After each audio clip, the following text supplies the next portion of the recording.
Hi, good afternoon, everyone. This is Rajiv S. Khanna from immigration.com, the law office of Rajiv S. Khanna, PC. This is our bi-weekly telephone call every other Thursday. Today is June 2nd, 2016. As you would have heard when you logged into the call, this is not an attorney-client relationship-inducing call. We are just sharing whatever information we know off the top of our head with you. And if it helps, great. At least you will have some idea about further research on whatever your issues of the day are. Let me get started as usual with first the frequently asked questions that I have marked earlier. Um, let's. I also have my Twitter open, my tweets open. So if you folks have any comments, you can tweet to us from our homepage, immigration.com, on the right-hand side, or you can tweet to us from the forums on the right-hand side. Similarly, my Twitter handle is immigration.com. Immigration.com. Okay, let's begin with our frequently asked questions. First question that I've marked as frequently asked question concerns a couple of issues that come up quite frequently. One is called the issue of a successor in interest. Somebody has raised their hand. I wonder why. Let me just see what's going on. Hi, California. You have your hand up. Everything okay? California? Yes, I can hear you, Raju. Oh, okay. But I probably will. Thank you. I'll just put your hand down. I thought there was something going on. I'll put your hand down, okay? Yeah.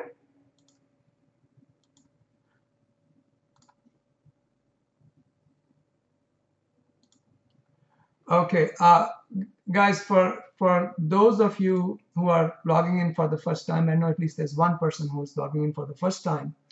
The way our conference works is if you want to ask a question, you press *5 on your telephone, *5. But I'll invite questions as we go along. So let's go back to the issue, which is successor in interest and effect of location change on green card. The question is, I have an approved I-140 for EB3 category from my current employer. Priority date is 2009, not current.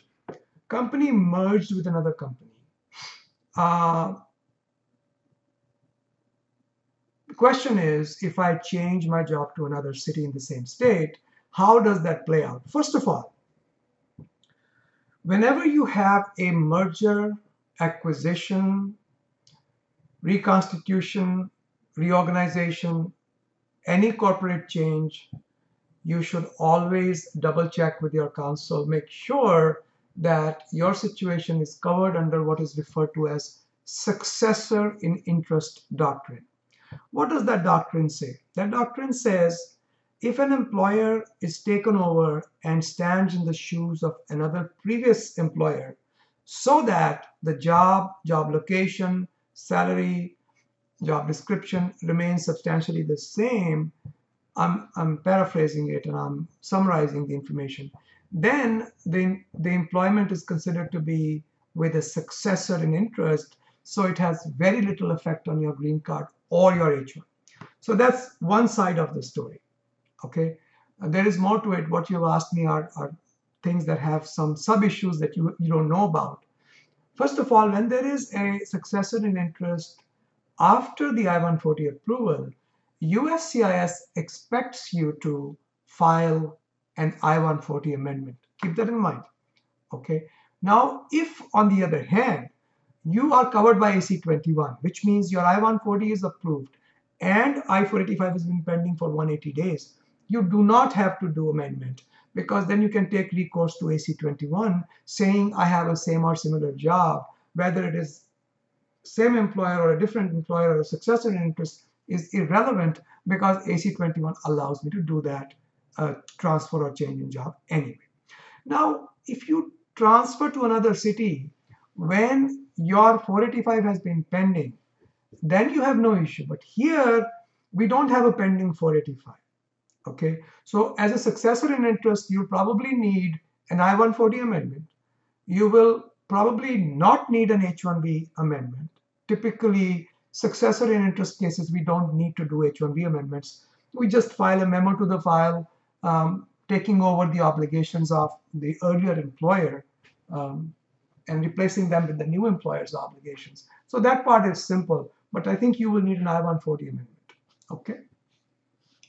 Now, whether or not you will be affected, your green card will be affected by your change in job location depends upon the way the perm was drafted.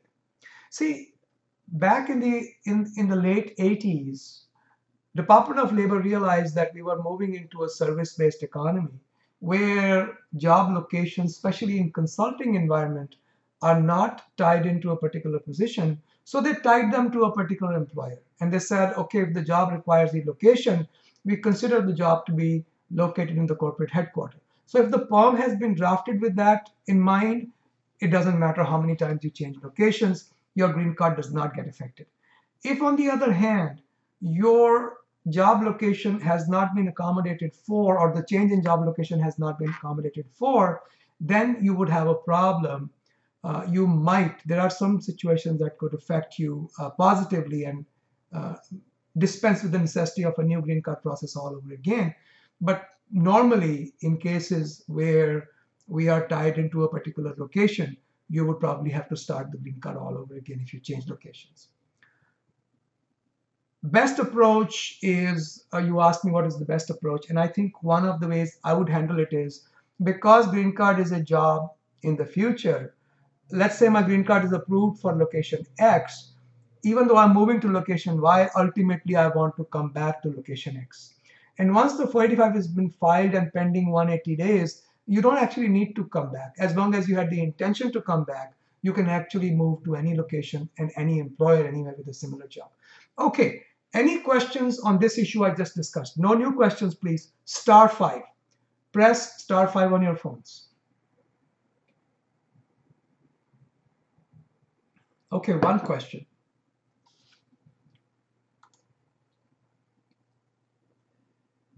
This is California too. Yeah, go ahead, please. Yes. So my question is, because my employer is still the same, everything is same, except they did not do what you said. They had filed the green card for a specific location. They did not, they said it for the office I am, and it was bought out by another company. So I guess now I'm wondering, if I'm trying to change jobs, what would happen? If you're trying to change jobs or job locations? Location, sorry. Yeah, locations I just explained to you. If they have not accommodated for a location change in the perm application, you have only two options. One is to retain the intention to come back, and the employer should retain a similar intention. In that case, you don't need to do anything, okay? The second is, of course, to start a new green card from the new location. Okay. And in that case, I can still keep my priority date? Absolutely. Oh, okay. Okay. Thank you. Oh, you're welcome. Good luck. It. My pleasure. Bye. Bye-bye. Okay, folks, there are no further questions on this. Let's go on to the next frequently asked question. This is about EB-5, investment-based green card. So as you folks know, just a quick rundown. Under US laws, there is a category of green cards called EB-5, where if you invest $500,000 in certain postures, or $1 million in a regular posture, and I'll explain the posture to you in a minute, you can then obtain a conditional green card, which is good for 2 years. And if your investment is still doing what it's supposed to be doing at the end of those 2 years, you apply for and get your permanent green card. Your citizenship period, of course, begins from the grant of the temporary green card. That green card, conditional green card, is as good as a real green card, only it has a condition which aims towards the sufficiency and the investment and the creation of American jobs. Okay, so what exactly is this $500,000 million amount? If you're going to put the money either in a pre-approved investment scheme, okay, there are certain schemes that have been approved by the government. Remember, there's over 100 of them, almost 150 of them. there's no guarantee that your money is safe with these people because government doesn't do that. Government only says their plan as presented to them appears to comply with the EB-5 requirements. So institutional investors, you only require $500,000, and also you don't need to prove that you're going to create 10 American jobs, which is what you have to do if you're doing private placement of money. Private placement means that you are putting the money in your own business. So if you do 500,000 in your own business, then the business has to be either in a economically backward area, what is called target employment area, 150% of national unemployment average, or in a rural area. Okay, so there you can put 500,000, but in private placements, 500,000 as well as a million, you have to show that you'll be able to create 10 American jobs, not counting you and your immediate family over the next 2 years. Okay, so 500,000 private placement, create 10 jobs. With investment trusts, you don't have to create jobs that is already shown, but you're putting your money in somebody else's hands. And there have been instances where people have run away with other people's money. We do have clients who have put money into these pre-approved schemes. They've done okay, but we can't recommend, no lawyer should recommend any of these pre-approved schemes because that to me is a conflict of interest. Now, one of the questions about $1 million you can put anywhere you want. And there is a whole lot of things about, can I put a promissory note for a certain amount, and can I do this? And these are all, capital investment can come in different ways. And that's not the intent of these questions, but I'm just making you aware of and alert regarding these situations. So the questions I have before me are from Raghav Reddy. He says, do we need to have 500,000 in cash, or can we take a loan to file green card in the EB-5 investment category? The situation of the loans is relatively interesting again. A couple of years ago, we did personal loans without any collateralization. So if I took money from my dad, I put it into the investment. I didn't have to show that my father was holding my mortgage deed as collateral or guarantee for the repayment. But government started insisting that if you want to put personal loans or loans as a part of your EB-5 investment capital, you have to show that that loan is collateralized or it is secured by personal assets, not corporate assets. So let's say I'm buying a motel. That motel is worth $1.5 million. Okay, and let's say I'm putting $700,000 down. I can't mortgage that motel and get $300,000 more financed on it and then put it as a part of the collateral. It has to be something separate. If I own a house in Calcutta, for example, or in Shanghai, I can leverage that house to get a loan, and that money can be used. So short answer, can we put loans as amounts obtained as loan into the capital for 500,000 or $1 million required for EB-5? And the answer is yes, as long as they are collateralized. Second question was about collateral. Third question is, if loan and collateral is not allowed, well, that is allowed. Fourth question is, if I have partners who want to invest 50%, will I be eligible? The answer is no. The money must come from you, and it must come from legal sources. So in many countries, people kind of forget to pay their taxes, and if they try to bring in that so-called black money as a part of their investment, they would have trouble because we have to prove that the money came from legal sources. Okay. How long does it take to get the green card? This is a long process. The first form itself, I think, is 526. I always forget these forms. That itself is taking like 9-10 months to process right now. And then once you've got that approved, then you go through consular processing or 485 if you are in the United States. And then you get your conditional green card. 2 years after that, you get your unconditional green card.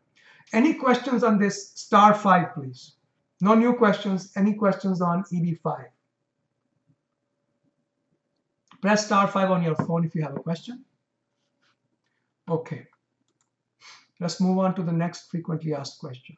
This is another important question that is asked very, very frequently. I have dealt with this issue 3 or 4 times over the past 10, 15 years. The recordings are there in our frequently asked questions. But I think it's important enough so that I should actually cover it again.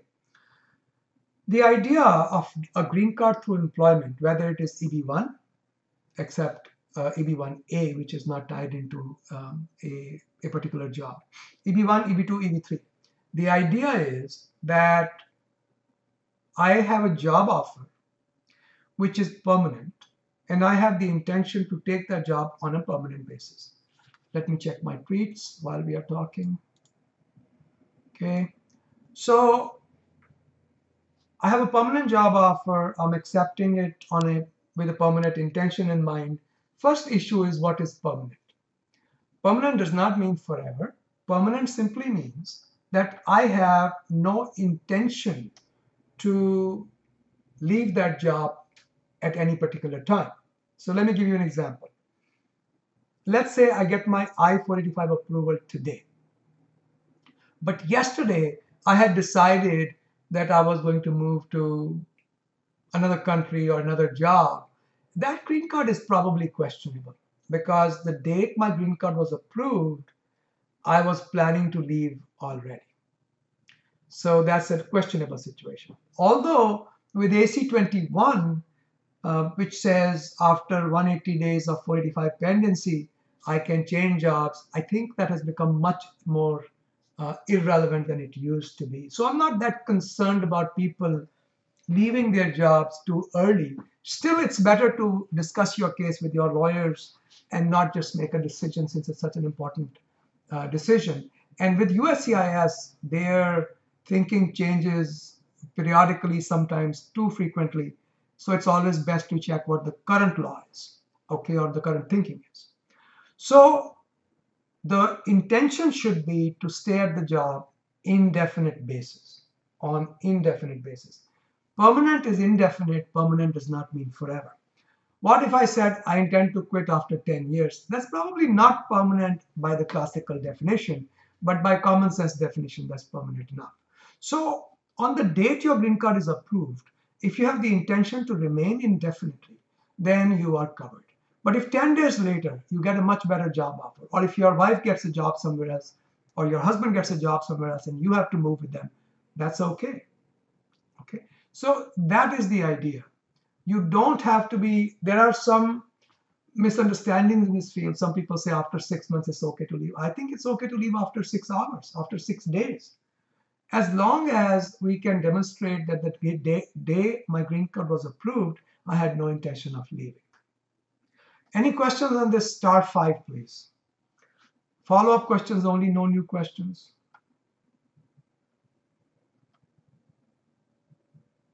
Okay, let me go on to the next frequently asked question, which is about DUI, DWI visa revocation. It's a new fashion that consulates have been sending revocation letters to people who have DUI convictions. And there's been a lot of uncertainty about that. How does that play out? Well, first of all, the State Department has made one thing clear. If you are in the United States, and let's say you're on H-1B, and you get a visa revocation letter, first of all, it should have some kind of a show cause that says, we intend to revoke, why should we not? And you should be able to respond to that. But even if they revoke your visa, that does not revoke your status. So you can continue working even if your visa is revoked. Just that when you leave USA and you want to re-enter USA, you will first need a visa. So you'll have to go back to the consulate. They can put you through some medical and psychological testing to make sure that this is no longer a public safety issue, because the underlying concern is that because you have an addiction problem, you are a risk to the US people and their property. Okay, so the good news, like I said, is your status should not be affected. So it's not something to be concerned about right away. Of course, I note without any judgment on anyone that this is really a bad idea, guys. We drive very fast in this country. You could kill somebody, get killed yourself, and DUI, DWIs are always something to be concerned about. And if you get more than one, or if they go into the area of criminal convictions, then you are looking at deportation. And even people with green cards can get their green card revoked under certain circumstances if they have multiple convictions. Okay, any questions? Star 5. No new questions. Follow-up questions, star 5.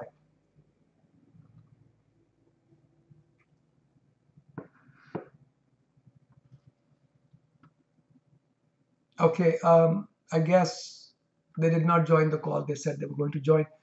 I'll go on to the next frequently asked question. EB2 for nurses. I have not done an EB2 for a nurse in a long time, Roy. But theoretically, at least, an EB2 for nursing should be possible.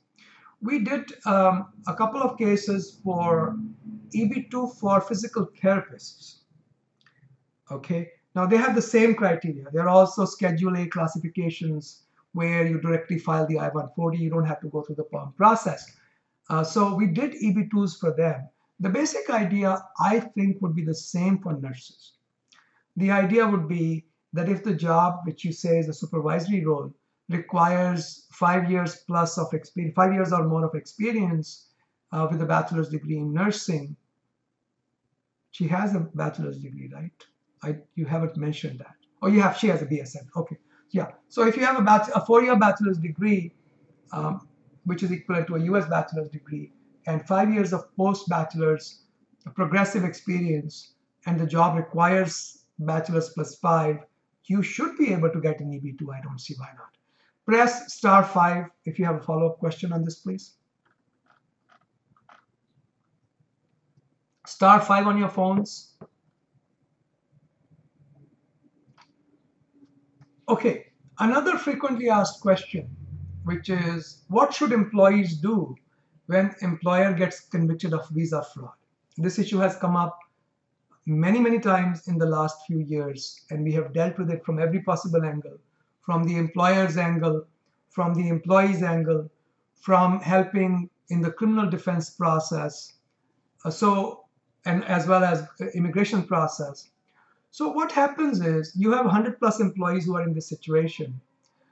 First thing I would do in a situation like this is I would make a telephone call to the prosecution. This is the government lawyer who represents the government in prosecuting crimes. And on the defense side, so your employer would have been represented by a defense team or a defense lawyer. So I would call the prosecution and I would want to talk with them and explain to them, look, guys, the employees are not at fault. So what can you do for me? I don't know what the government would be willing to do for us. In a recent case, just a few months ago, the prosecution started being very cooperative to protect the employees. But by the end, they had spoken with USCIS, ICE. They were less and less sympathetic.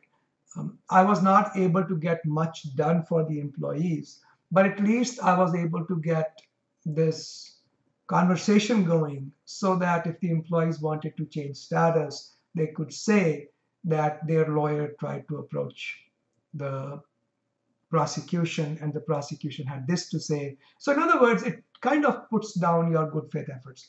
Can I save your green cards? I don't know, maybe. It depends. We have received an approval of 2 green cards where we got hired after this company was not convicted of a crime, but they were formally held to have committed fraud. So there was a formal fraud finding. We were able to rebut that finding and get 2 green card approvals. Let me just check my tweets. There's a couple. These are new followers. Okay, so going back to the questions, what should employees do? Is there any relief available? It should definitely be tried. You should provide your side of the story or your side of the facts to the government and see what kind of relief you can get. People who are witnesses should also look into those special visas. What are they called? U visas and stuff, where they are helping in the prosecution. U visas could be helpful. What I can do for you is you guys can set up a separate call, bring all the 100 people in. We can handle, I think, 1,000. I know we can handle 500 for sure. because we had 300 on the call another time. We can handle up to 500 easily, so you can all come on the phone. We can sort of try to get some idea of where everybody's at, I-140 stage, 485 stage. So different people will have different types of remedies available. I probably will need to take a look at the indictment, as well as if they pleaded guilty, what did they plead guilty to. It all depends. If there were no corporate fraud, there was personal fraud, that could put things in a different perspective. So I don't know what we can do for you until we have looked at the situation more deeply. *5 if you have a follow-up question, guys. *5, no new questions, follow-ups only.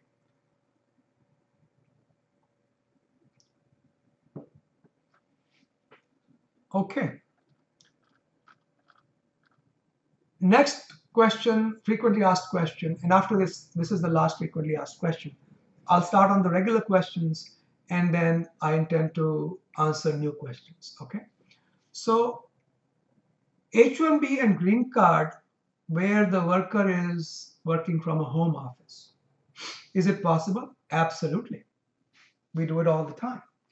Only thing is, when you process a green card for a home-based office, just have to make sure there are certain requirements of the law that are complied with, but there is nothing theoretically wrong or extraordinary about having an H-1B or a green card for a situation where the employee is working from their home office or even the home office of the employer.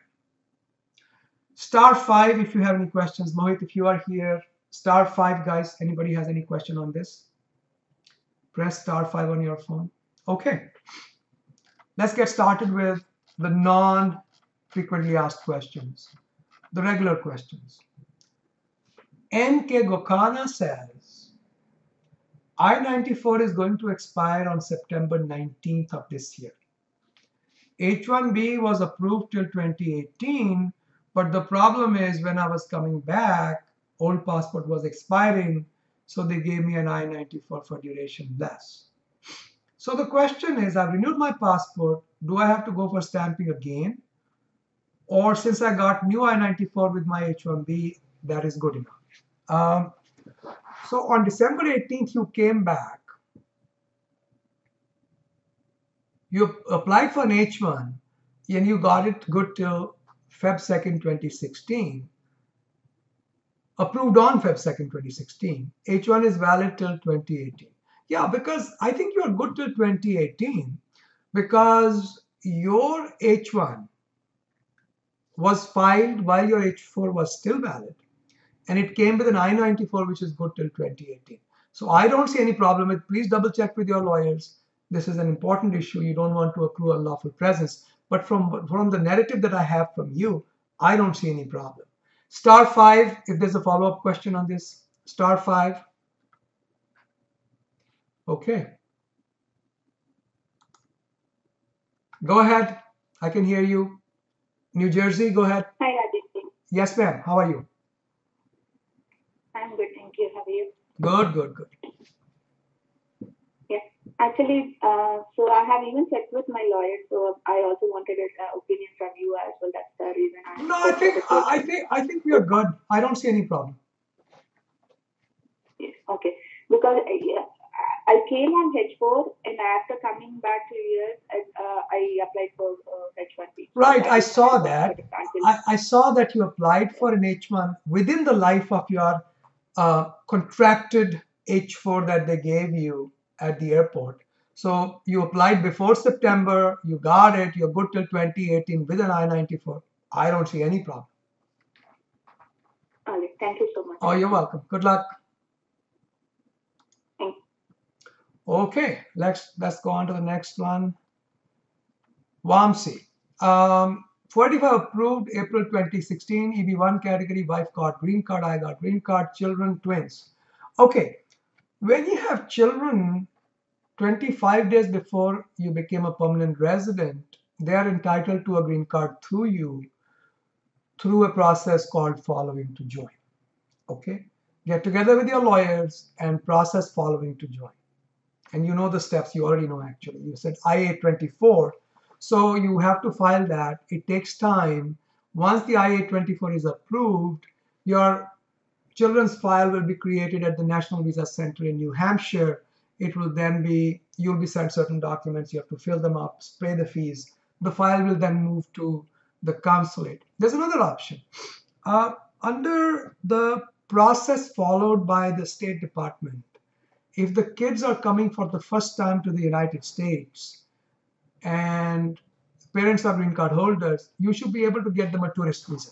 So the kids can come here on a tourist visa. And when they land here, you can, instead of doing 824, you can directly file 485 for them. Okay. There's no premium processing for I-824. Check with the consulate. It should be in the frequently asked questions as well as on the Foreign Affairs Manual, FAM. They have Foreign Affairs Manual online. You can check. They definitely should be able to accommodate this. I don't see it as a major issue. Is there any premium processing for I-824? There isn't. How long my wife can stay outside? Well, her permanent home should be in the United States. If she's outside for a year, she will probably lose her green card automatically. If she's outside for less than a year but more than 6 months, she's likely to be questioned very closely. Outside less than 6 months, she's probably okay. Okay. Now you have a question about continuing with the same employer after getting green card approval. I've just addressed that issue. If you are in this call, you would have heard it. If you have not heard it, rewind to the first frequently asked question or second one.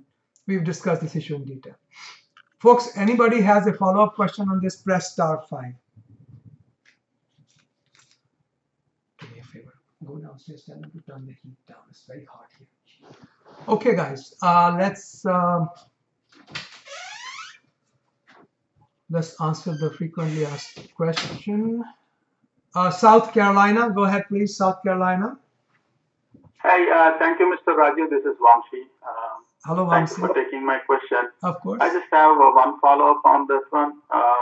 As I already filed 824, can I try for a tourist visa for my kids? There is no harm in trying at all. Chances are they will even get it. Okay. Thank you very much. Oh, you're welcome. Good luck to you. Thank you. Oh, by the way, even after the 824 is approved, if the children are here, you can file 485 for them.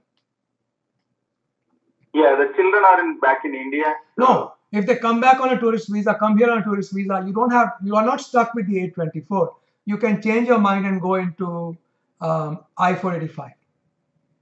Okay, thank you. You're welcome. Good luck. Thank you, sir. You're welcome. Okay, let's go on to the next question. H-1B amendment moved. Raghav Reddy moved from Phoenix to Raleigh. The relocation amendment is pending. If I move to Charlotte, North Carolina, do I still need to file a new amendment? I like to file amendments in these cases. I've stated earlier that the decision that came out, matter of, what was it? Matter of Simeon? Is that the name? Sometimes I don't remember the names too well. But Simeo or Simeon, but one of those two. In that case, what the government said was they issued a memorandum that says you don't need to do an H-1B amendment if the movement is within normal commuting distance. I think that is an incomplete statement of the law. I think the government messed up in drafting that memorandum. If your project changes, even if you're in the same building, I would file an amendment. Okay. So in my view, when the First Amendment is pending, you can always file a Second Amendment. Let me check my tweets. Followers, okay. So in my view, if the project is changing, you should file an amendment even if it is in the same building. If I want to work for a Phoenix client or any other out-of-state client remotely from Raleigh, should I do an H-1B amendment? Yes. Even if you want to work from home, if your job site is changing and is changing either to a different project or a different state, you should definitely file an H-1B amendment. Star 5 if you have a follow-up question. Star 5, any follow-up questions? Okay, let's go on to the next one. BMP user worked with employer A, L1B, 5 years. Yeah, your question is, am I subject to the H1B quota or not? And I don't know the answer to that question because there are arguments both for and against it. The argument against you being subject to the cap, in other words, you are cap exempt, is that your H1 was approved within the last 6 years. The argument against it is that you exhausted your 6 years of H and L combined. So after 1 year outside USA, you reset the clock, but are you subject to the quota? Difficult question to answer. Take a chance, maximum they can say is no, right? Star 5, any questions? Star 5. Okay, let's go on to the, oh yeah, there is a question. This is a call from India. Go ahead, India. Hello? Yes, sir. So if I change my employer now to a different employer, if I port my H1, so is my case going to be further complicated? No. Why should it be? You see, as long as you tell the government the truth, all you are doing is exercising your right to pay government's filing fees. You're not creating any kind of a negative record for yourself. It's only when people start hiding things or start misrepresenting things, it becomes a problem. So go for it. Okay. Yeah, thank you. You're welcome. So it is better to take it, right? Yeah, I would take a chance. Look, guys, I always tell people, I'm not a college professor, I'm a lawyer. My job is to find practical solution.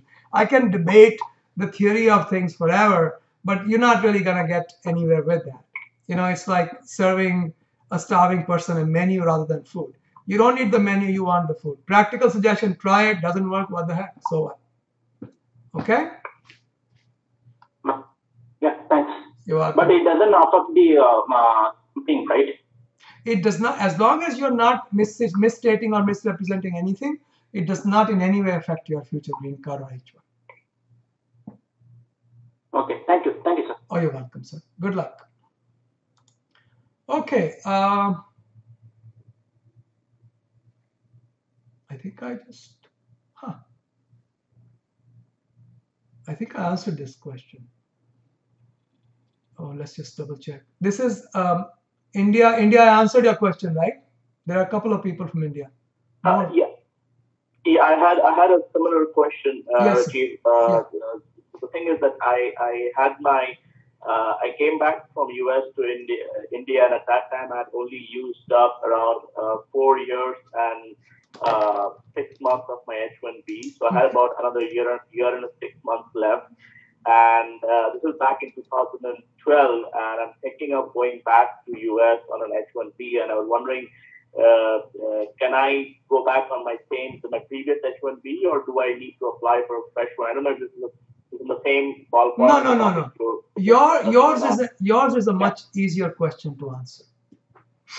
Okay? Okay. You are covered by something called remainder option.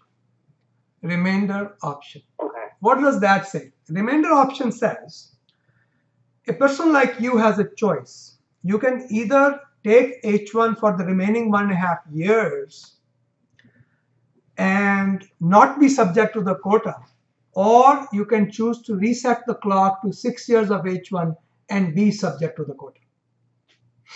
Okay, so you can go right now, but you'll only get 1.5 years of H1. So start your green card, then you can continue getting H1s beyond that time. Or you can say, no, I'm entitled to 6 years. I'll wait till April next and then apply for H1. Okay? Okay. And that would also include any, if my understanding is correct, I could also add to that whatever period of the time I was out of US during the last 4.5 years of my H1, and that can be added back to the remainder of my H1B, right? You guys are scary smart. You all of you together probably are getting to know more law than I do. So the answer is yes, sir, you're right. Okay. Good. Okay, and there is no time limit. There is, because one of the myths, maybe the perceptions a lot of us have is that there is some time limit of when you left US. So this remainder of H-1B capture is not subject to some sort of a period of time after which you cannot do that. There is no such thing like that, right? That's what I want to sort of. Let's not talk about the theory. Your case, you have no problem. Okay. Let's make it. Okay. All right. Great. Good luck. Thanks. You're welcome. Thank you. You're welcome. Okay. So next question is SPSN. Got my green card in March, working for the same employer, 2 months completed. Is it safe to accept a new job offer? I just discussed this issue, sort of. So in my view, when you got the green card, if your intention was to stay indefinitely, I don't see any problem. Okay. I don't see why you should worry. Normally this issue comes up during your naturalization, but less and less the government is focusing on these issues. I am not that concerned about it. If you are concerned or if you are uncertain about this, you can always do a one-on-one consultation. We can spend a half hour going over all your facts, kind of look at the documentation you need to prepare. Personally, I think it's a waste of money, but I'll be happy to take your money. Okay? Or you can talk to your own lawyers, discuss with them, and see what they suggest. *5 if you have a follow-up question. *5. Guys, not too many questions today, huh? Everybody okay? STEM OPT, can I travel during 7-month extension? I don't think so. My guess. Don't know for sure. I haven't really looked into it. But my guess is you cannot. What should you do? The practical solution is this. First, contact your DSO in school. Ask them what they say. They can call civic people. They can call ICE and get you the answer. If you get conflicting or unsatisfactory answers, post here. I will have it researched. I'm also interested in knowing the answer. Okay. First, do your due diligence, and if you're not able to find the answer, post for it. Post it again. I'll look it up for you. Okay. *5 if there's a follow-up question. There is one. Okay. Let's see. This is Washington State. Washington State, go ahead, please. Hi, Mr. Rajiv, Tarun here. So I did speak to my DSO, and then she said, that I can travel, but then this is just my logic that when I, seek to travel while my 7-month application is pending with USCIS and I make a return journey to US, my I-94 would have changed. No, that's not a problem. Hang on 1 second. This is not a valid menu option. Sumanji, do me one favor. Have somebody in Stanton over the next couple of days look up whether I can travel while my 7-month extension to STEM OPT is pending. 7-month extension. Okay. I've done my 17 months. Can I travel? Tarun will call you. Tarun will call you. Okay? All right. Bye. Tarun, call Sumanji at extension 104. Extension 104 in our Arlington office. 703-908-4800. Extension 110. I would say call her about Tuesday or so. She'll have the answer for you. Okay? Okay. Is it 110, the extension? No, 110 is mine. 104. 104. Okay. Yeah. Sure. She is in charge of everything. She'll tell you what needs to happen. Okay? Okay. Sure. Good luck, sir. Thank you. Oh, you're welcome. Okay, let's go on to the next question. This is a long one. Wow. Okay. Abhinav is a physician. He's working on H-1B and 2 approved I-140s. One is an NIW, the other one is an employer-based. Well, Abhinavji, I'm assuming that the NIW is based upon underserved area practice, because even physicians can get a normal NIW as people who are performing some extraordinary service for United States. So I'm assuming yours is in medically underserved area, what is called MUA HIPSA area NIW. So let's see, my wife also has an I-140 approved from the EB2 route. The priority date is 2012. So, oh, I see. Your problem is if I get into an H4 EAD, there could be a gap between when my H4 is approved and when my EAD is approved. I don't think there's anything we can do about that. You can certainly get a letter from the hospital or the research institution over to the government, involve the congressman's office, and see if they can reduce the gap by expediting your H4 EAD. But there's hardly any guarantee that that will happen. It may be a good idea to check, have your hospital, or even you can call your local congressman who's serving the area where your institution is located, where you want to do your fellowship, and maybe they can expedite your H4 EAD. Other than that, there's nothing we can do. And that's the way I would approach it. You asked me for my insight, such as it is. This is what I think you should do. Dr. Sharma, if you are here, press star 5. Star 5 if you're here. Okay, so what I'm recommending is contact the congressman and see if we can get some kind of a commitment or a tentative agreement from USCIS to expedite your EAD, because the institution needs you. And this is definitely a situation where an expedite would be appropriate. Okay, let's go on to the next one. This is AKAMAMTH4. I don't know what that means. That's the name of the handle. Got laid off on H1B, applied for change of status before getting laid off. Got the case received. My H4 begins from April 18th to September 30th. Oh, this one is an easy one to answer. What you can do is, when she applies for her H1 extension, even though your H4 extension is pending, you can apply for a second H4 extension. That's an easy one. We do it all the time. So I don't see any problem with this. Okay. And even if you were to leave for H4 visa stamping and all, it doesn't really affect your, it's not a change of status amendment. You're not accruing unlawful presence. Okay. So I'm not sure what you're concerned about, but you can always file a second H4 extension while the first one is still pending. If you're on the phone here, press star 5. If you're on the call, star 5 if you have a question. Okay, you're here. Good. Excellent. Go ahead. So you understand what I'm saying, right? Hi, Minnesota? Yeah. Yeah. No, I'm sorry. Yeah, you are calling from California. Sorry. California, yeah, go ahead. Yeah. Yeah. So, hi, Arjun here.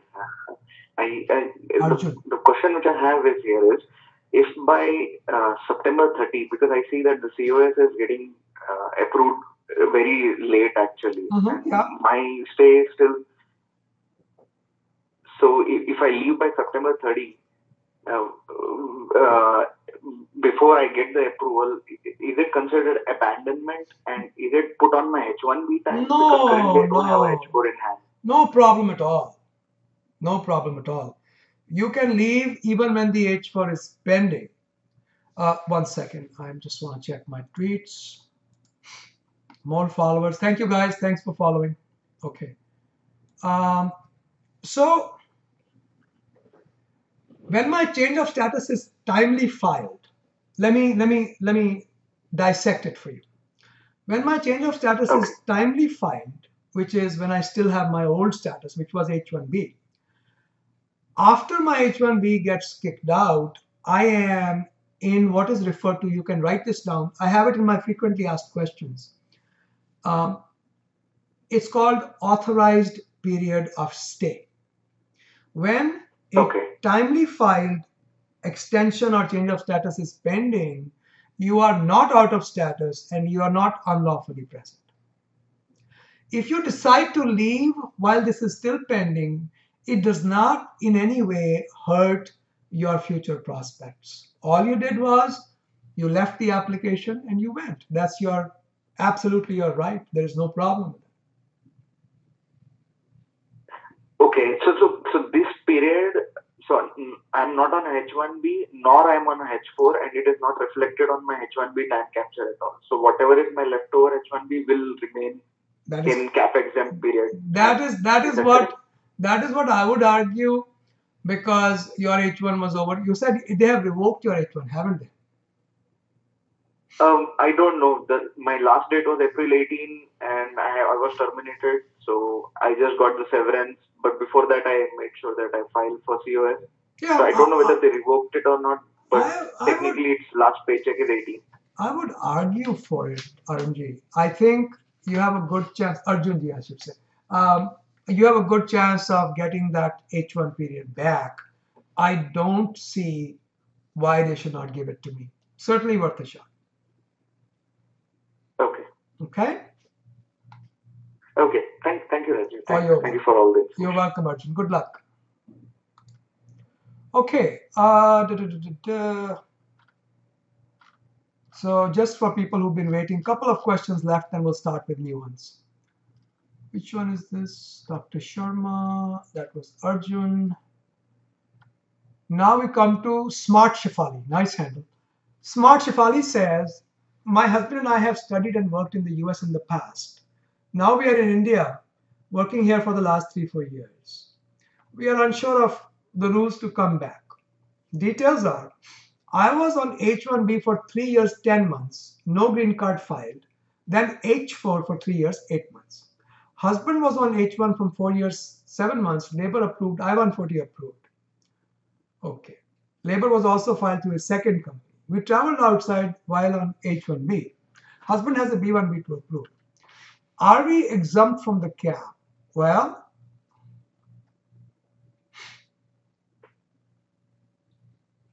I don't know. When did you leave USA? You haven't given me that. Working here for the last 3-4 years.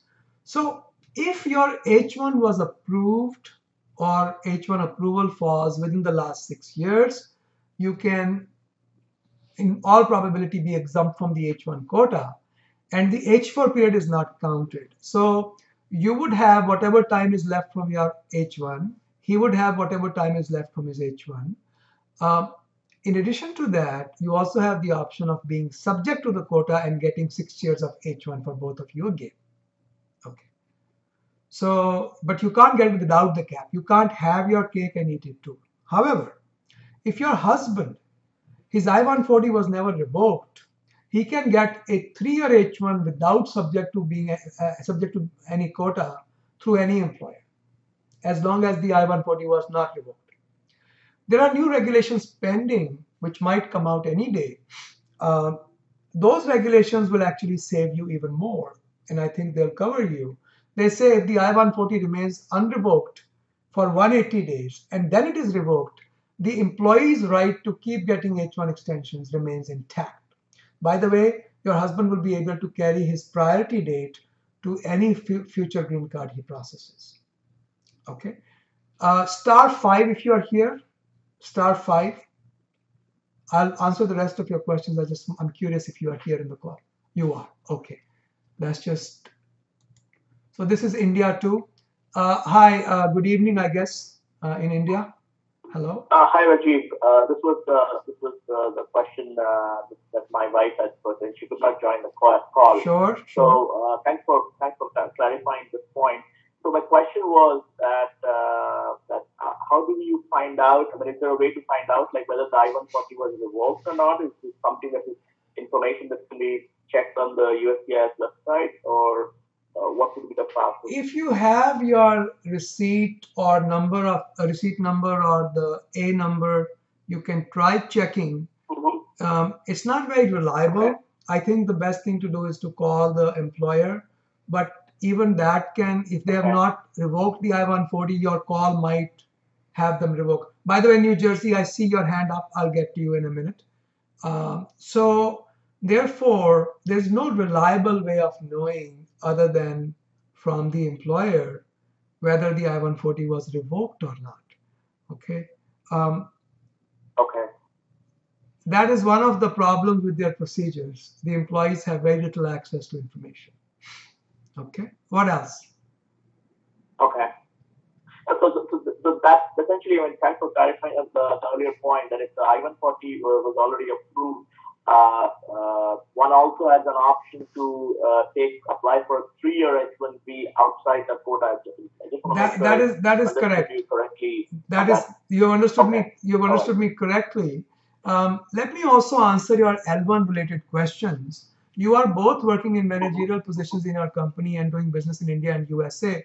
I think both of you could be eligible for EB1C, and EB1C is a very attractive category. You can actually get your green card end to end within 1 year. Now, you can approach the EB1C in one of the two ways. You can first get an L1A. If you file a premium processing within a few weeks, you are here. But if you are not in a hurry to get here, you can skip the L1A and directly file the green card under EB1C, in which case you should be here within a year. Okay. Okay. Okay. All right. Now, so this is something we can file from. Sorry, go ahead. Please. You can file it while you are still in India. It's not a problem. It's done through the employer. It's not your application. It's the employer's application. Okay. Okay. All right. Your wife had one more question for me.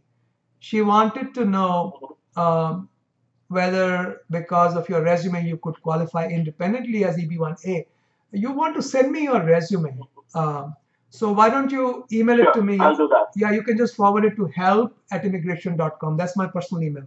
Help@immigration.com. All right. Okay. I'll take a look at it. Okay. I'll certainly do that. Yeah. Okay. So if that works out, yeah, that would be the best thing, because EB1A, you don't even need a job offer. Okay. Okay. Sounds great. I'll certainly do that. Thank you very much. Good luck, sir. Thank you. Bye-bye. Okay, let's go to the next raised hand. This one is from New Jersey. New Jersey, go ahead. I can hear you. Hi, Rajiv. This is Satish from New Jersey. This is regarding my relative having a green card. He went to India and he got admitted in the hospital. One second. Sir, no new questions. I'm going to put your hand down. I'm just answering follow-up questions right now. Okay? I just have 1 or 2 questions left. Let me finish and then I'll invite people to ask new questions. Stand by, please. Sure. Thank you, Rajiv. You're welcome. Thank you. You're welcome. I see somebody from Pennsylvania has a hand up. No new questions. If you have a new question, press *5, put your hand down. If it's a follow-up, I'll just go back. I'll go to you. Pennsylvania, go ahead, please. Pennsylvania.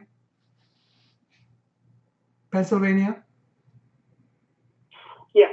Hi, Rajiv. I had a question regarding AC-21.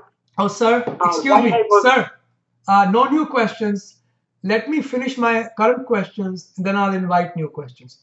Just 2 more minutes, okay? Stand by. Okay, sir. Okay. Next question is from Peter. Peter is a Canadian citizen on H-1B visa that expires June 2017. I only traveled to Canada and Mexico, thus have not needed any formal visa stamp. Travel is less than 30 days. I'm considering a trip to Europe. First of all, Canadian citizens don't need an H-1 visa stamp. All you need is an H-1 approval. Because Canada, we have a special relationship with Canada, so the rules are completely different for Canadian citizens. You do not need a visa stamp. You can go to as many countries as you like. You do not need a visa stamp to come back to the United States. All you need is your Canadian passport and your H-1B approval. No, if you went to the consulate and asked for a visa, they will not give you a visa. They cannot. Okay. *5, Peter, if you're on the call. *5. So yeah, Canadian citizens do not need a visa. And by the way, if you needed a visa, which you don't, you can actually get a visa from any country. This is called TCN, Third Country National Processing. And it's very rare that a consulate will refuse to entertain the application, only if they are extremely overworked. It's always a good idea to check with the consulate before you go there. But normally, third country national processing is not an issue. Okay, let's go on to the questions are over. All right, any question of any sort, press *5, please. Don't press *5 twice. This is a toggle. It will go down. 5 questions so far. 5 people have their hands up. *5 if you have a question. I will answer 5 and then we are done. Folks, if you have a question, raise your hand now or hold your peace then. 6. Okay. All right. Let's start in the order 7. Okay. Let's start in the order in which people logged in. So whoever logged in earlier, let's get them first. Oh no, I messed that up. Let's go to California. California, we can hear you. Go ahead, please. Hi, Rajiv. My question is, I lost my job in Feb of 2016. Okay. I filed a B1 petition which is pending. Okay, good. And my last H1B approval is valid until Jan 2017. I have a I-140 approved from the last employer. So I have a new job offer. How long can the H1B for the new employer be approved? That is the first question. And do I need to have the approval document of I-140 from the last employer? Okay. So there are a couple of the situations you've touched on. Let me make sure I understand your question. Your question relates to how long can I get my H1 for? Is that the question, or do I need an I-140 approval to get the 3-year extension? Is that the question? I know that based on the I-140 approval, I can get a H1B extension. That is my understanding, but you can validate that. And then for how long can I get the H1B extension at this stage, given my situation? Typically 3 years, and you should be able to get 3 years. Now, the more tricky issue is, what if I don't have the receipt? Do you have the receipt number? I have the receipt number. Yeah, that usually is enough. We have actually been able to get H1 extensions without even a receipt number, because this information is uniquely within the possession of the USCIS. So we have invoked their discretion, and sometimes in cases where we don't have any information at all, filed with just the employee's name, social security number, as well as the employer's name. And we've been able to get H1 extensions. Okay. Is it very discretionary on USCIS to give a H1B extension in the absence of the I-140 approval document? If they can find the approval in their record, it is not a problem. Whether or not it is discretionary, I would say it definitely is discretionary to an extent, because the burden is on us to prove our case. They are not required to cooperate with us. Oh, okay. All right. Great. So, yeah. And I was told that so I have the receipt number, so at least I can use that. Right. If I don't get the approval document from my last employer. Right. And as long as this whole, I know that I'll have to travel outside of US and get a stamping before I can start working. Hang on 1 second. Hang on 1 second. Not necessarily. If the date on which your H1 is adjudicated, the B visa is already adjudicated in your favor, you will not have to travel. If the B visa is still pending or denied, then you'll have to travel. Okay. All right. All good? Yeah, I think that was all my questions. Good luck. Good luck, sir. Okay.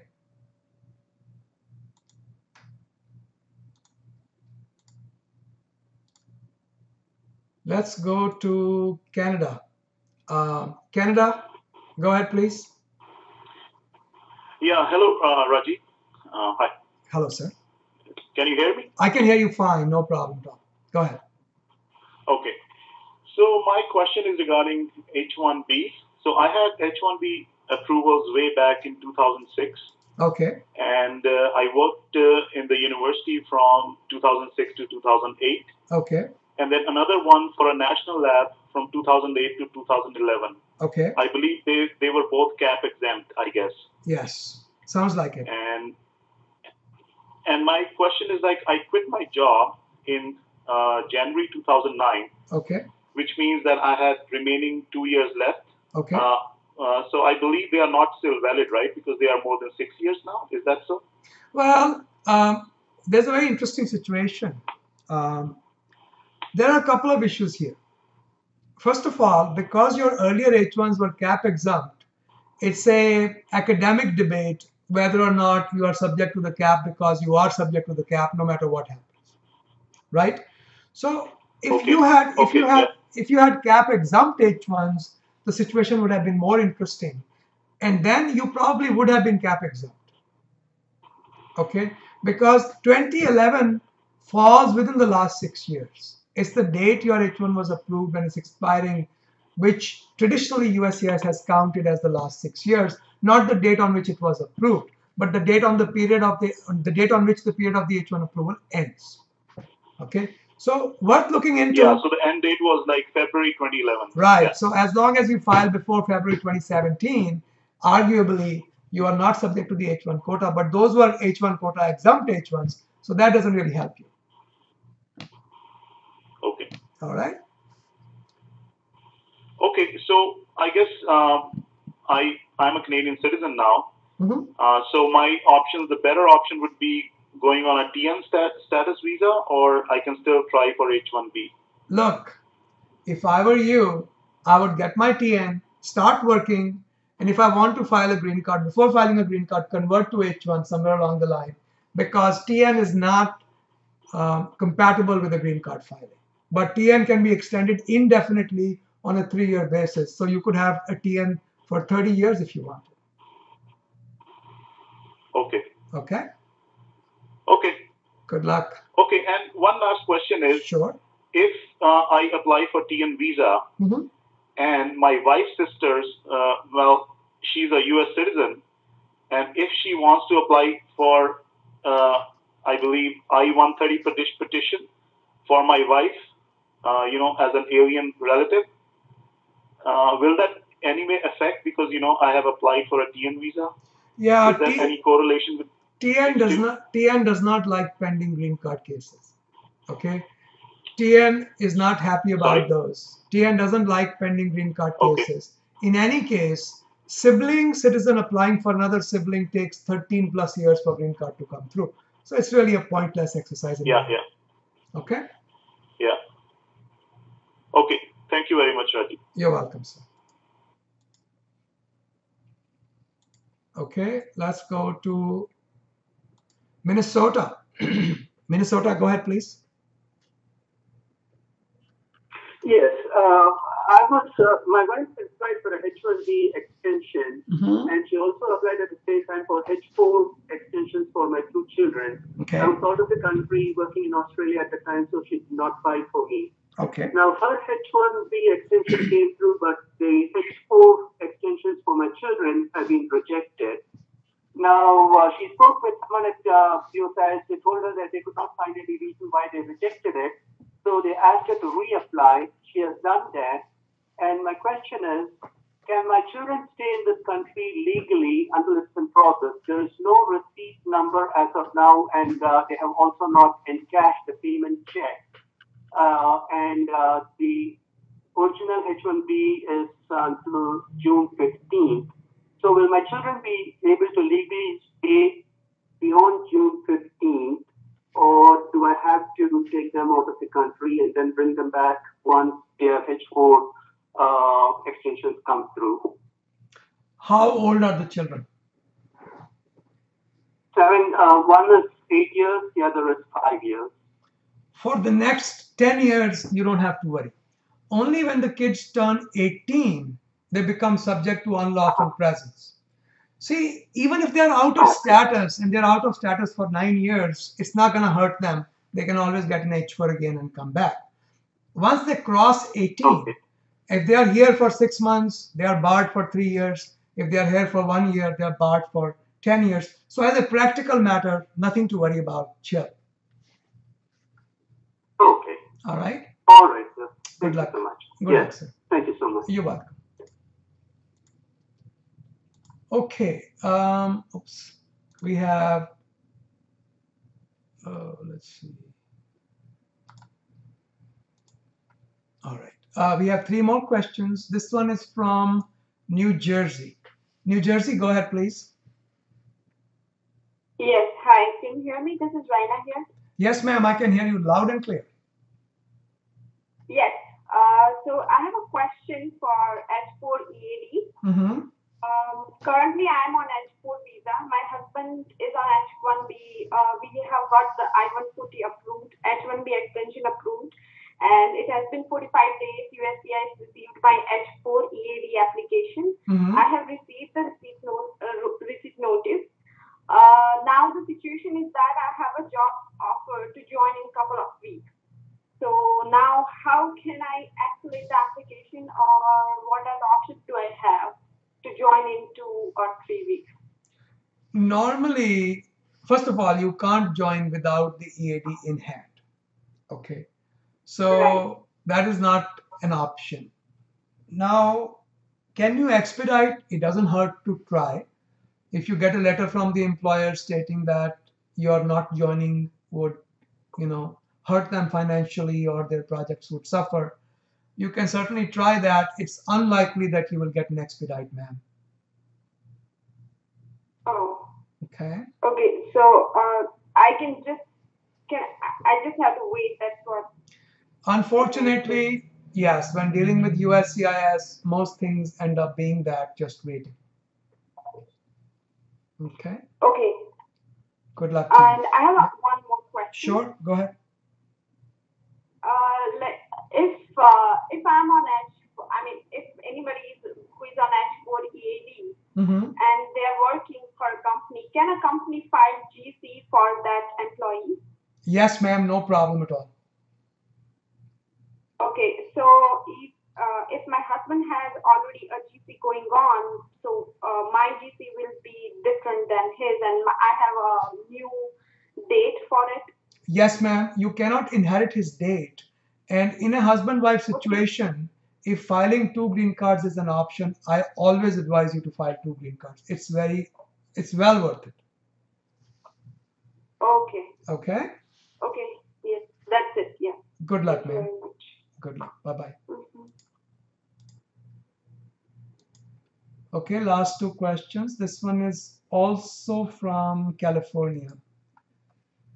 California, go ahead, please. California. I have this is Das. Thanks for this opportunity. So My can pleasure. you hear me okay? Yes, I can hear you fine. Go ahead, please. Okay. So I'm in a situation like I sent you an email yesterday.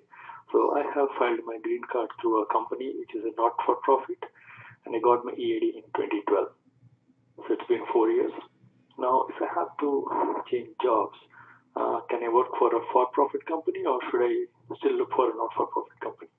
So your question is, if my green card has been earlier filed through a non-profit,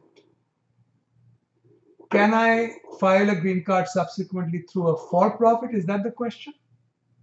No. I have my EAD. I filed my 485 in 2012. Are you talking about AC-21? Can I use AC-21 and skip from a non? So, oh, yeah, absolutely. correct. Absolutely. We don't care about the type of entity.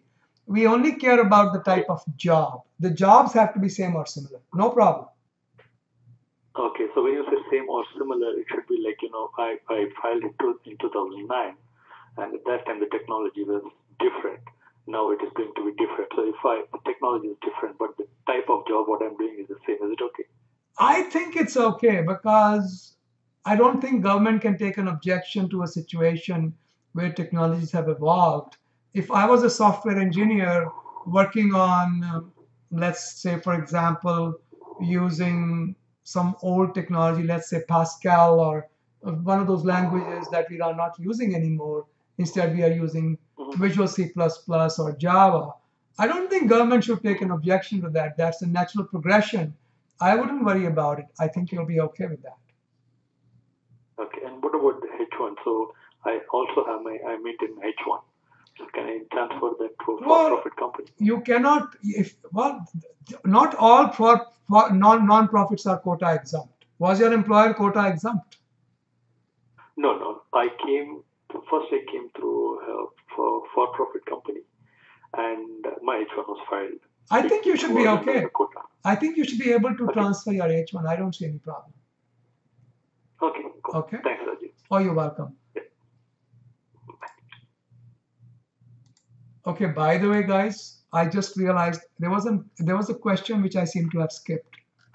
Somewhere there was a question about non-profit and somebody on H1. There it is. Did I miss something else? No, but I missed this question. Sorry, guys. It was just a 2-line question. I kind of skipped that. The question number 12 was, I am on H1B status and I would like to open a non-profit and transfer money to that organization. Is it legal? Well, if you are not drawing any, the way the regulation reads, I think it's section 274 HCFR, it says work is employment for remuneration or any other benefit. If you're not drawing any benefits or any cash from the company, I think it's possible. But I would want you to sit down with a lawyer and go over the entire contemplated transaction and make sure that you're not breaking the law and getting out of status with that. Okay? So yeah, it certainly seems theoretically possible. Now there's one new hand. I had told you guys I won't answer new questions. I'll make this one adjustment this time, but please don't do that because I kind of budget my energy depending upon how many people are waiting. So let's go again to New Jersey. New Jersey, go ahead.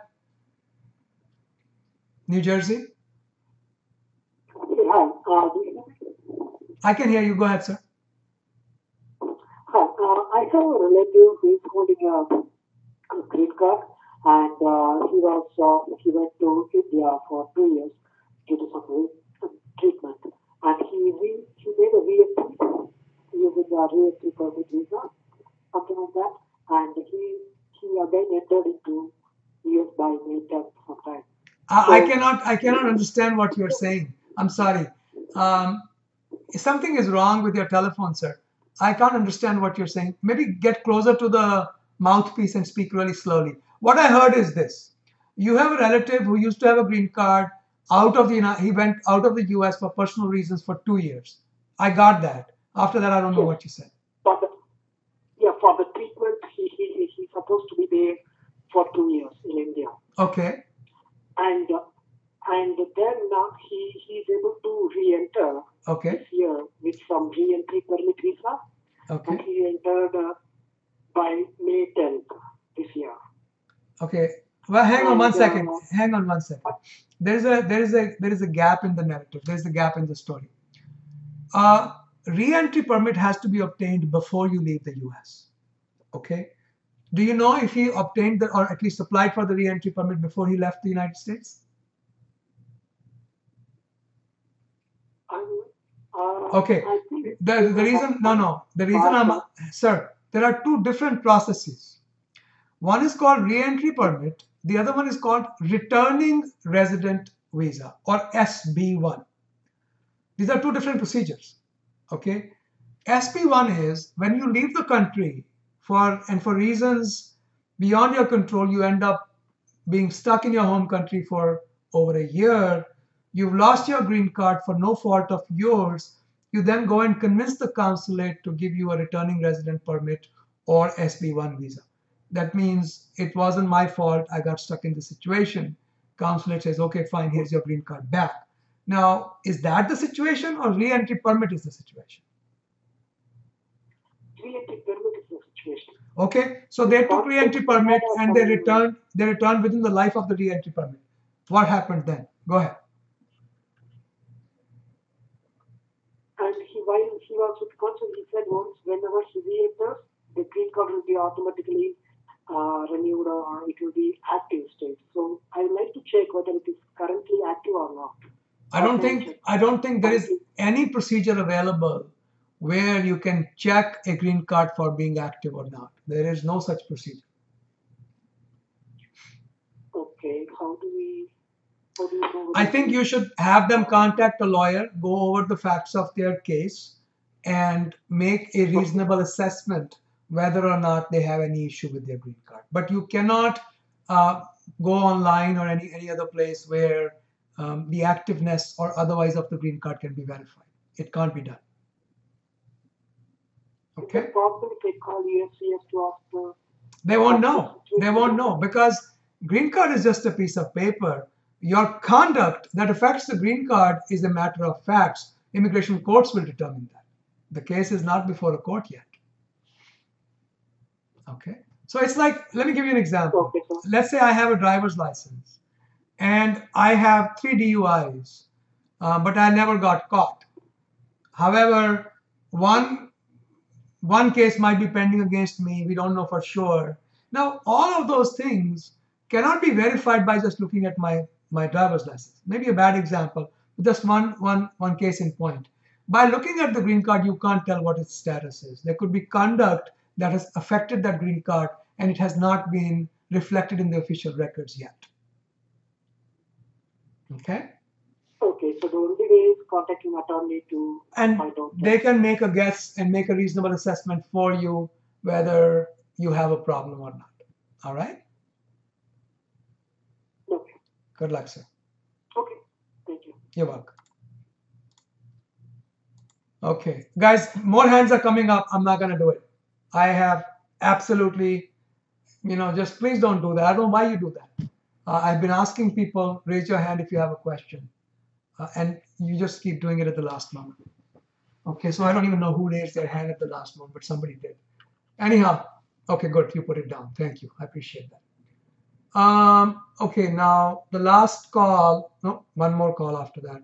That one was up already. Okay, New Jersey, go ahead. New Jersey.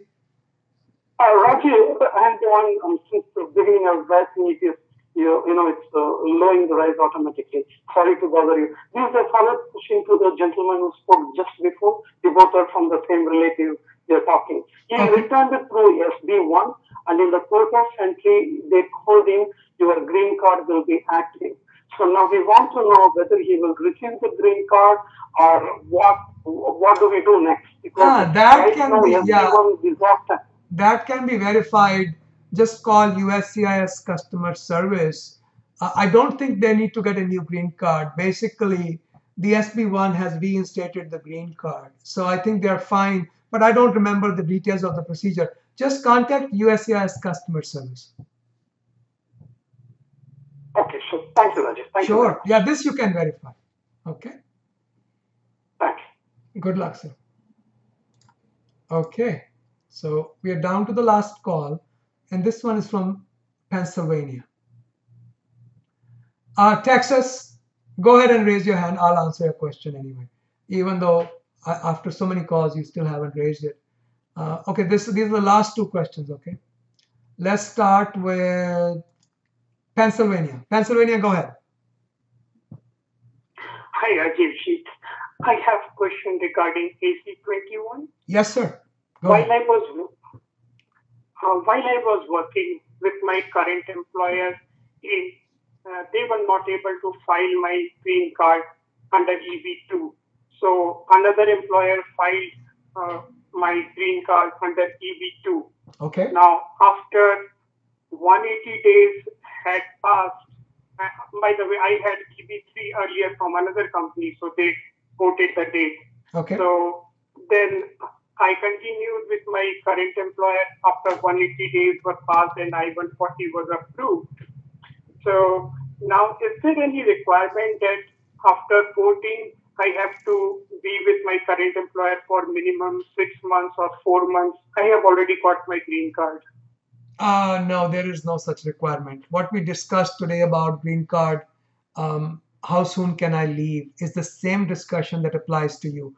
Wait till the recording comes out.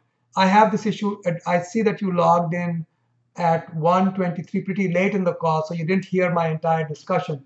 I've discussed this issue in detail. I don't think you have a problem. Okay? Okay.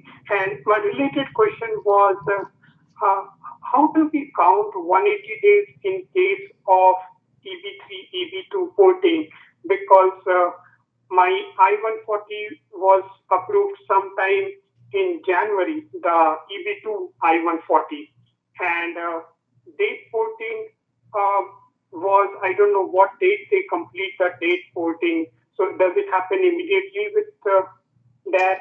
Okay, let's take a step back. When was your 485 filed, sir? That was in 2007 under EB3. EB3. When was your I-140 approved? The EB2 I-140 was approved in July. Okay, you have no problem. You are covered by AC-21. Okay, so I continued with it from February onward. I believe that should cover from February. You're fine. Of this year. Yeah, you're fine. Okay, thank you. You're welcome. Thank you. Good luck. Okay. Now this is the very last call. This is from Texas. Yes, sir. Texas, go ahead, please. Hello, Rajesh. I can hear you. Go ahead, sir. Yeah, I'm a green card holder. I have the question regarding letters received from U.S. Census Bureau, U.S. Department of Commerce, regarding a survey conducted through American Community Survey. Okay.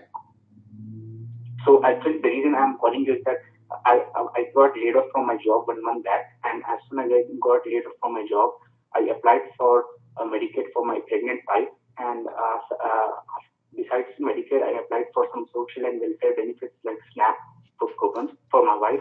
So the letters I received from this department, U.S. Department of Commerce, is that they are not addressed to me; they are addressed to the resident of my apartment.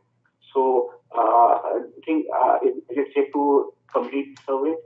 Yeah, that has nothing to do. It doesn't look like it has anything to do with your application for benefits. Let's take a step back. When was your green card approved, sir? October 2015. 2015. Okay. I'm assuming that your wife's green card was approved around the same time? She's a U.S. citizen. Okay. She has no problem. Look, if you had any, did you get your green card through your wife or through your employment? Yes, sir. Yes, sir. Through wife or through employment? Yes. No, yes is, I have to, one question. Through wife. Through wife, okay. Now, if you had applied for means tested benefits, government can consider you, your wife, to be in debt to them, okay? But if she applies for means tested benefits, that has no effect on you or on her citizenship. So that Census Bureau, whatever that is, as long as it's a genuine survey and you feel like participating, by all means do it, but it has no reflection on your green card. Don't worry about it. I'm being extra cautious because they are asking some personal questions about my income, my job, and my housing, and certain.